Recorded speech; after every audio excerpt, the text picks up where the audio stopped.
দর্শক চ্যানেলে উত্তর আমেরিকা নিয়মিত আয়োজন প্রবাসের কথায় আপনাদের স্বাগতম। পুরো অনুষ্ঠান জুড়ে আপনাদের সাথে আছে আমি রিজওয়ানা এলভিস, আর আজকে আমাদের সঙ্গে যিনি উপস্থিত আছেন তিনি হচ্ছেন green mechanical ইয়াঙ্কার্সের president Tofail Chowdhury. স্বাগতম আপনাকে আমাদের অনুষ্ঠানে আসার জন্য। কেমন আছেন? ধন্যবাদ। শুভ নববর্ষ। আপনাকেও শুভ নববর্ষ। যেহেতু কিছুদিন আগে শুভ নববর্ষ চলে গেছে, আমরা কিন্তু আজকে সাজিয়েছি আসলে আপনার কাছ থেকে শুনবো, যেহেতু আপনি দীর্ঘ 22 বছর যুক্তরাষ্ট্রে অবস্থান করছেন, এই যে দীর্ঘ সময়, এবারের পহেলা বৈশাখ নিয়ে শুরু করি, কেমন কাটিয়েছেন?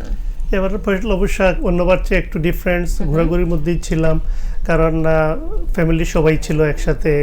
টাইম স্কোয়ারে গেলাম এবং এইখানে জ্যাকসনেটেও ঘোরাঘুরি করছি আর কি। হ্যাঁ, এবার তো মঙ্গল শোভাযাত্রাও হয়েছে। জি, মঙ্গল শোভাযাত্রা। আপনার মানে কেমন লেগেছে আসলে এত বছর পরে যে মঙ্গল শোভাযাত্রায় অংশ নিয়ে? এত বছর পরে এটা দেখলাম, খুব ভালো লাগলো। ভালো একটা সময় কাটাইছি সবাই একসাথে। আচ্ছা আচ্ছা, আমি একটু চলে যাই যে আমরা তো আসলে সামারের দোরগোড়ায়, আমি বলবো যে সামার চলে আসছে। এই যে আপনাদের যে সার্ভিসগুলো আছে, আমাদের দর্শকদের জন্য যদি আপনি একটু বলতেন যে আপনার কাছ থেকে যদি এই মুহূর্তে আপনার সার্ভিস নিতে চাই, কি ধরনের সার্ভিস আপনারা প্রোভাইড করছেন? আপনারা জানেন আমরা clean heat provider. New York City এবং সারাউন্ডিং এরিয়ায় আমরা হিটিং এবং কুলিং এর ব্যবসার সাথে জড়িত। তো শীতকালে হিটিং এবং গরমকালে কুলিং। এই কুলিং এর জন্য গভর্নমেন্টের একটা ইনসেন্টিভ আছে, যেমন প্রতি ঘর প্রতি $8,000 থেকে $10,000, এবং বড় ফ্যামিলি ঘর, 3 ফ্যামিলির ঘর হলে আর একটু বেশি ইনসেন্টিভ দেয়। তো আমরা ওই ইনসেন্টিভটা গভর্নমেন্টের কাছ থেকে এনে কাস্টমারের দরবারে পৌঁছে দিই, এজন্য কাস্টমার আমাদের সাথে যোগাযোগ করে। তাহলে আমার এখানে ছোট্ট একটা প্রশ্ন হচ্ছে যে শুধু যে আপনারা মানে হিটিং বা কুলিং সার্ভিস দিচ্ছেন সেটা না, কিন্তু এটা পাশাপাশি গভর্নমেন্টের সঙ্গে সাধারণ মানুষের যে একটা যোগসূত্র, সেই জায়গাটাও আপনারা সহজ করে দিচ্ছেন, রাইট? জি, যে গভর্নমেন্টের একটা ইনসেন্টিভ দিচ্ছে, রিবেট বলে, এনার্জি প্রোভাইডারের মাধ্যমে যে স্টেটের যে ইনসেন্টিভ যেটা, ওইটা আমরা এনে কাস্টমারকে দেই। গভর্নমেন্টের যদি কোনো ধরেন পাবলিক যারা, তারা যদি ডাইরেক্ট গভর্নমেন্টের কাছ থেকে ইনসেন্টিভটা নিতে চায়, সেক্ষেত্রে কোনো ধরনের কোনো মানে কোনো বাইন্ডিংস আছে কিনা, নাকি আপনাদের মাধ্যমে গেলে আসলে পুরাটা মানে সহজ হবে তাদের জন্য? না, ওইভাবে কাউকে দেয় না, কারণ সার্টিফাইড লোক দরকার যারা লাগাবে, এবং এটা সার্টিফাই করতে হয়, এবং এদের একটা রিকোয়ারমেন্ট আছে। ওই রিকোয়ারমেন্ট আমরা ফিল আপ করি, এই জন্য আমাদের সাথে যোগাযোগ করলে এটা ভালো হয়। হ্যাঁ, আমি যতদূর জানি যে আমাদের বাঙালি কমিউনিটিতে আপনি প্রথম, মানে তোফাল চৌধুরী, যিনি কিনা এই ব্যবসার সাথে আছেন এবং দীর্ঘদিন ধরে আপনি সফলতার সাথে এই ব্যবসাটা করছেন।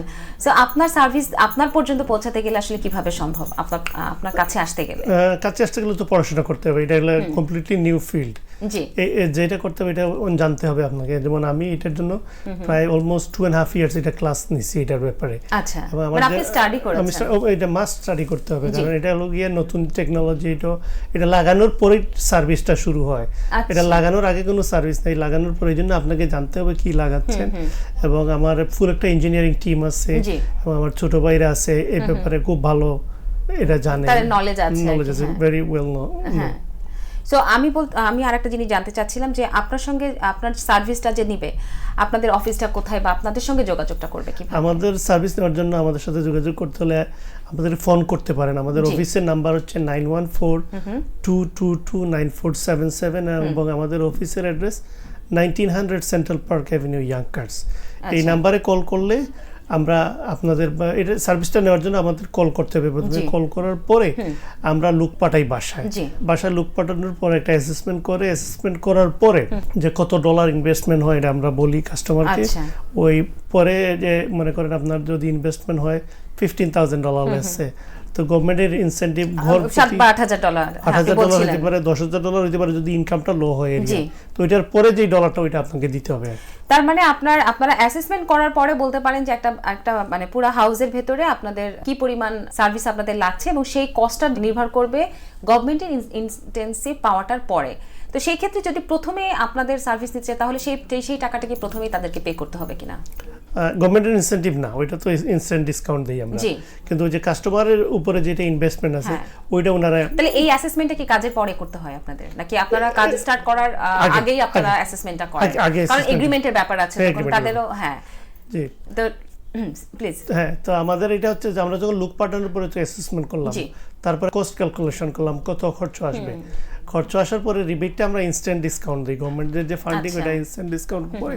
তো আমরা বললাম যে আপনার $এত ইনভেস্টমেন্ট আছে, ওই ডলার যদি আপনার হাতে না থাকে তাহলে আরেকটা অপশন আছে, এটা গভর্নমেন্টের একটা লো ইন্টারেস্ট রেটের ফান্ডিং আছে, আচ্ছা ওটা 3.5% ইন্টারেস্টে আমরা ওইটা আপনাকে পেতে সাহায্য করব। তাহলে এটা কি আমি বলবো ইনস্টলমেন্ট আমরা যেটা বলি এই সিস্টেমে কি টাকাটা পে করতে পারেন? হ্যাঁ, ওই সিস্টেম করতে পারেন আপনি। আপনার হাতে যদি ওই ডলারটা না থাকে আপনি ওই লোনের মাধ্যমে নিতে পারেন অন টপ। তো এখানে বাইপার্টিজান ল একটা পাস হয়েছিল প্রেসিডেন্ট বাইডেনের আমলে, প্রতি ঘরে আপনি ইনভেস্ট করলে যদি এনার্জি স্টার জিনিসগুলো লাগান এবং হিট পাম্প লাগান আপনি আপ টু $2,000 আরো ট্যাক্স ইনসেন্টিভ পাবেন। তো এটা উইন উইন সিচুয়েশন আপনার জন্য, এবং সবাই এই সুযোগ গ্রহণ করা উচিত বলে আমরা মনে করি। আচ্ছা, এই পর্যন্ত আসলে আপনি বিশেষ করে বাঙালি কমিউনিটিতে কত বাড়িতে আপনার এই সার্ভিসটা আসলে প্রোভাইড করেছেন? অনেক হাজারের উপরে লাগিয়েছি, হাজার বাড়ির উপরে। আপনি তো আসলে মানে জ্যাকসন হাইটস বেজে আপনার কোনো অফিস নাই, ইন ফিউচারে আসলে এই দিকে আপনার কোনো ব্রাঞ্চ খোলার চিন্তা ভাবনা আছে কি? ইন ফিউচারে না, এখানে আসলে খুব বেশি ট্রাফিকের ব্যাপার, এবং আমার এটা কাস্টমার গেলে এখানে গাড়িটা নিয়ে যায় জন্য ওনাদের আমার যে এরিয়া আছে ওই এরিয়া মোটামুটি সুবিধা হয়, কারণ আমাদের অফিসে খুব বেশি যাইতে হয় না, আমরা লুক পাঠাই এত সব কিছু করি, এই জন্য ইন পার্সনের খুব একটা প্রয়োজন হয় না। আপনি তো প্রায় 22 বছর আপনি যুক্তরাষ্ট্রে বসবাস করছেন, তো একদম প্রথম দিকে আপনার প্রফেশন কি ছিল? প্রথমে তো অন্য প্রফেশন ছিল, প্রথমে ছোটখাটো ব্যবসা করেছি, কিন্তু এই ব্যবসায় অনেকদিন কাপড়ের ব্যবসাও করলাম কিছুদিন, ফুডের ব্যবসাতেও ছিলাম, সব ব্যবসা অল্প অল্প করে আসতে, এবং বাড়িঘরের ব্যবসা করেছি, যেমন না মানে রিয়েল এস্টেটের ব্যবসা করেছি, এখনো রিয়েল এস্টেটের ব্যবসা আছে, কিন্তু এইভাবে আর নাই, একটু প্রফিটেবল কম। আচ্ছা আচ্ছা, তো আপনার মাথায় কেন হঠাৎ করে মনে হলো যে আসলে এটা তো পুরাটাই আপনার ট্রেন্ডের বাইরে? জি, সো এই সেক্টরে আসার চিন্তাটা কিভাবে আসলো? এই সেক্টরে আসার চিন্তাটা হলো যে কারণ এই আমেরিকায় কিন্তু আপনার শীত আসবেই, শীতের জন্য হিটিং দরকার, এবং প্লাম্বিং এর একটা বিশাল বিজনেস আছে। তা আমাদের বাংলাদেশি কমিউনিটির অনেকেই বাড়ি ঘর কিনতেছেন, ওনাদের একটু হেল্পের সুযোগ পাই তাহলে একটু ভালো হইলো, এবং ওইটা মাথায় রেখেই আমাদের এই অগ্রযাত্রা এই ব্যবসায়। আচ্ছা, আপনি যেখান থেকে পড়াশোনা করেছেন, কেউ যদি আসলে সেখানে পড়তে চায়, আপনি যদি একটু তাদেরকে আরেকটু সহজ করে দিতেন, কারণ যুক্তরাষ্ট্রে প্রচুর বাঙালি আছে যে যারা আসলে সেলফ মানে কিছু করতে চায়, ব্যবসা করতে চায়, সো সেই জায়গা থেকে আপনি যদি তাদেরকে একটু আপনার ইনফরমেশন দিয়ে হেল্প করতেন। ইনফরমেশন হচ্ছে যে আপনার ইজবেকের উপরে ক্লাস করতেই হবে, এটা হলো কোনো জায়গায় 2 ইয়ার্স, কোনো জায়গায় 3 ইয়ার্স। তো 3 ইয়ার্সটা করলে ভালো, আপনি ইন ডেপথ নলেজটা পাবেন, কারণ আপনার এটা লাগানোটা মেইন না, লাগানোর পরে যে সার্ভিসিং যেগুলো আছে, যেমন ট্রাবল শুটিং এবং আদার থিংস, ওইটা আপনাকে জানতেই হবে, কারণ আপনি যদি কোনো ব্যবসায় না জানেন আপনি হায়ার করেন লোক, হায়ারের লোক দিয়ে কিন্তু আপনি ব্যবসা আগাতে পারবেন না, আপনাকে নিজে 100% এর উপরে জানতে হবে, তখন আপনি ট্রেন করতে পারেন পিপলকে। আপনি যদি জিনিসটাই না জানেন, আপনি মনে করেন যে আমার লোকগুলা চালাবে, তাহলে এই ব্যবসা কিন্তু আপনার নির্ঘাত ফল করার সম্ভাবনা আছে, কারণ এই জন্য আপনাকে কোনো কিছু করার আগে আপনাকে জানতে হবে এবং আপনাকে কষ্ট করতে হবে। এটা কিন্তু এই যে তুফান চৌধুরী আপনি দেখতেছেন, আমরা কিন্তু অনেক কষ্ট করি, বিহাইন্ড দ্য সিন কিন্তু আমার অনেক কষ্ট। আমি everyday around 5 o'clock to 5:30 I am out, এবং এভরিডে এটা আজকের থেকে না সবসময় এটা, এবং অ্যারাউন্ড 7, 8, 9 o'clock পর্যন্ত আমার কাজ করতে হয়। তো বিহাইন্ড দ্য সিন যে অনেকে দেখে না, তো সাকসেসটা দেখে, সাকসেসের পিছনে যে স্টোরি, এটা কিন্তু অনেক অনেক হার্ড ওয়ার্ক এবং ডেডিকেশন এবং কমিটমেন্টের ব্যাপার। অফকোর্স ব্যবসা হচ্ছে একটা কমিটমেন্ট, ব্যবসাটা আপনি ফুল কমিটমেন্ট থাকতে পারেন। আপনি যদি মনে করেন যে তাড়াতাড়ি আপনি কিছু পয়সা কামাবেন, তাহলে কিন্তু এই ব্যবসা না, এটা হলো খুব লং রানের বিজনেস। অনেকেই তো এখানে ভাড়াতে থাকছে, কেউ হয়তো 1 বেডরুমে থাকছে, কেউ হয়তো সাবলেট হিসাবে থাকছে। সেই ক্ষেত্রে কেউ যদি তার রুমে বা তার সেই অ্যাপার্টমেন্টে যদি কুলিং সিস্টেমের জন্য আপনাদের কাছ থেকে সার্ভিস নিতে চায়, সেক্ষেত্রে কি আপনাদের কোনো সার্ভিস আছে? হ্যাঁ, সার্ভিস আছে, যে উইন্ডোতে লাগাইতে পারে, উইন্ডো এসি বা উইন্ডোতে আরেকটা প্যাকেজ ইউনিট বলো এটাকে, ওইটাকে অ্যারাউন্ড $2,500 to $2,700 খরচ আসে।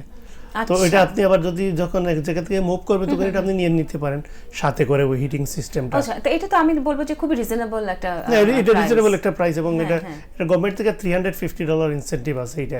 আচ্ছা, এটার জন্য গভর্নমেন্ট আছে 350 আছে, কারণ এটা উইন্ডোর মধ্যে আপনি লাগাবেন, এটা ইউ শেপের, এটাকে আপনি হিটিংও দিবে, কুলিংও দিবে। এটা আমরা ইনস্টল করে দিই, 110 লাইন হলে হয়, 220 লাইন হলেও ওটা লাগানো সম্ভব। ভাই, আমি একদম অনুষ্ঠানের শুরুতে বলছিলাম যে আমরা কিন্তু একেবারেই সদ্য পয়লা বৈশাখ শেষ করে এসেছি, এবং আপনি বলছিলেন যে এখানে মঙ্গল শোভাযাত্রা আপনি অংশগ্রহণ করেছেন।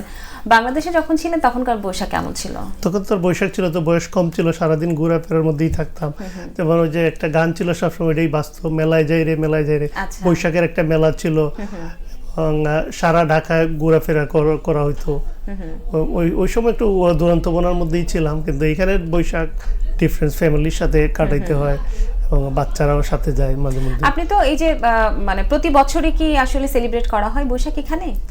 প্রতি বছর করা হয় না, এইবার একটু করলাম এবং গত বছরও করা হয়েছে, কিন্তু আগে একটু বিজি ছিলাম, কিন্তু এখন একটু টাইম বাইর করার চেষ্টা করতেছি নিজের জন্য। আপনার সন্তানরা আসলে আপনি এই যে নতুন কালচার বা আপনার নিজস্ব যে শিকড়, নিজস্ব কালচার, তাদের সাথে আপনি কিভাবে পরিচয় করিয়ে দিচ্ছেন? আমার তো 2 মেয়ে, আপনি জানেন। আমার বড় মেয়ে তো বড় ইউনিভার্সিটি থেকে পড়তেছে, ছোট মেয়ে পড়তেছে ইউপেনে, ইউনিভার্সিটি অফ পেনসিলভেনিয়ায়। তো সে ওইখানে থাকা অবস্থায় এদের একটা ক্লাব আছে, যেমন বাংলাদেশি স্টুডেন্ট ক্লাব, এর জন্য ওই ড্রেস পাঠাইতে হইলো, ওইটা নিতে বলে গেছিল। আর বড় মেয়ে তো এখানে বৈশাখের আমার সাথেই ছিল, বৈশাখের ড্রেস পড়ছে। এইভাবেই কাটিয়ে দিচ্ছি আর কি, এদের সাথে যে বাংলাদেশের যে শিকড় ওইটা যাতে ভুলে না যায়, যাতে ওইটা দেওয়ার চেষ্টা করতেছি এবং বোঝানোর চেষ্টা করতেছি আমাদের রুট কিন্তু at the end of the day কিন্তু আমি কিন্তু বাংলাদেশেরই। হ্যাঁ, তো ওই রুটটা শক্তভাবে থাকলে এরা হয়তো বাংলাদেশি কালচারটা ধরে রাখবে ফিউচারে, এটাই চেষ্টা করতেছি। আর বাড়িতে কি পান্তা ইলিশ করা হয়, মানে বছরের প্রথম দিন?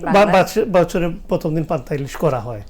আচ্ছা, আর আমি দেখেছি যে আমাদের এখানে যে মেলা, বিভিন্ন ধরনের বাঙালি শাড়ি চুড়ি থেকে শুরু করে পাঞ্জাবি থেকে শুরু করে অনেক ধরনের খাবারের পসরা বসে। বাংলাদেশের মেলার সাথে এই মেলার কি পার্থক্য দেখেন? বাংলাদেশি মেলার সাথে এই মেলার পার্থক্য আগে তো একরকম ছিল। বাংলাদেশি মেলায় তো অনেক লোক, এখানেও দেখতেছি আস্তে আস্তে আমাদের বাংলাদেশি কমিউনিটি কিন্তু অনেক বিশাল কমিউনিটি আমেরিকায়, এবং দিন দিন লোক বাড়তেছে এখানে, এবং এই বাড়ার জন্যই তো এই এত লোক যাইতেছে, এবং এটা একটা গুড সাইন। এই দ্বারা যাতে অব্যাহত থাকে, আমি মনে করি যারা স্পন্সর আছেন বা এইগুলা যারা করেন তারা তো অনেক জিনিস হেল্প করতেছেন এই কৃষ্টিটা ধরে রাখার জন্য। টাইমস স্কোয়ারে তো আসলে গত বছরে দেখেছি যে অনেক অনাড়ম্বর ভাবে পয়লা বৈশাখ অনুষ্ঠিত হয়েছিল, এই বছরও হয়েছে। তো আপনি কি গত বছরে পার্টিসিপেট করা হয়েছিল? হ্যাঁ, গত বছরও গেছিলাম। গত বছর থেকে এই বছর একটু ভিন্ন লাগছে আমার কাছে। কেন পার্থক্য? একটু ঠান্ডা বেশি লাগছে, এবং লোক গত বছর অনেক বেশি হয়েছিল, এবার যেমন একটু কম লাগলো কিনা বুঝতে পারলাম। ওয়েদার কি আসলে একটা বড় মনে হয় ওয়েদার একটু বড় ফ্যাক্টর ছিল। হঠাৎ করে ঠান্ডা পড়ছিল এইবারে, কিন্তু আগের বার অনেক লোক হয়েছিল। এইবার লোক কম যে আমি বলবো না, কিন্তু আগামীতে তো আরো বাড়বে। ওয়েদারের জন্য আমেরিকার ব্যাপার তো আমরা শুধু পাঞ্জাবি টাঞ্জাবি পরার চেষ্টা করি।